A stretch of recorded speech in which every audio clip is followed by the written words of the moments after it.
ప్రగతి Bhavan to Somajiguda ఓ apartment కు తరలిన కంప్యూటర్లు, మరికొన్ని హయత్ నగర్ బేగంపేటకు, సచివాలయం ఓపెనింగ్ టైంలో కొన్నవి సైతం షిఫ్టింగ్, R&B సెక్షన్ నుంచి మరికొన్ని మొబైల్స్, పుస్తకాలు, డాక్యుమెంట్ కూడా కీలకంగా వ్యవహరించిన ఓ వ్యక్తి బంధువుల ఇండ్లలో భద్రంగా తరలింపంటూ ఇగో ప్రగతి భవన్ లో కేసీఆర్ ఓడిపోగానే ప్రగతి భవన్ లో ఉన్నటువంటి కంప్యూటర్లు, కీలకమైనటువంటి ఫైళ్లను రాత్రికి రాత్రి మాయం చేశారు.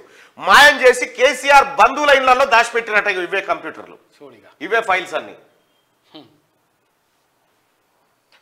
రాష్ట్రంలో గత నెల అసెంబ్లీ ఎన్నికల ఫలితాలు వెలువడిన డిసెంబర్ 3, 2023 గంటల వ్యవధిలో సెక్రటేరియట్ లో ప్రగతి భవన్ లో ఏం జరిగిందనేది ఇప్పటికీ రహస్యంగానే ఉండిపోయింది.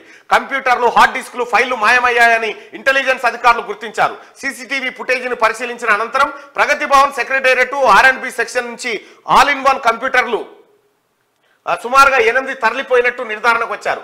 ఈ మొత్తం వ్యవహారం ఎవరి చేతుల మీదుగా జరిగింది, వాటిని ఎక్కడికి తరలించారనేది మాత్రం రహస్యంగానే ఉండిపోయింది. అందులో కొన్ని కంప్యూటర్లు సోమాజిగూడలోని ఒక అపార్ట్మెంట్ కు, హయత్ నగర్ ఆర్టీసీ కాలనీలోని ఒక ఇంటికి, బేగంపేటలోని మరో ఇంటికి భద్రంగా తరలించినట్టు ప్రాథమిక సమాచారం. ఇప్పటికీ అవి అక్కడే ఉన్నాయా లేక మరో చోటుకు మార్చారా అనేది దర్యాప్తులో తేలాల్సి ఉంది. నువ్వు ఏ తప్పు చేయకపోతే కంప్యూటర్లు, ఫైల్ ఎందుకు ఎత్తుకపోయినావు? ఈ కథలన్నీ ఎందుకు చేసినావు? కేసీఆర్ దీనికి సమాధానం చెప్పాలా?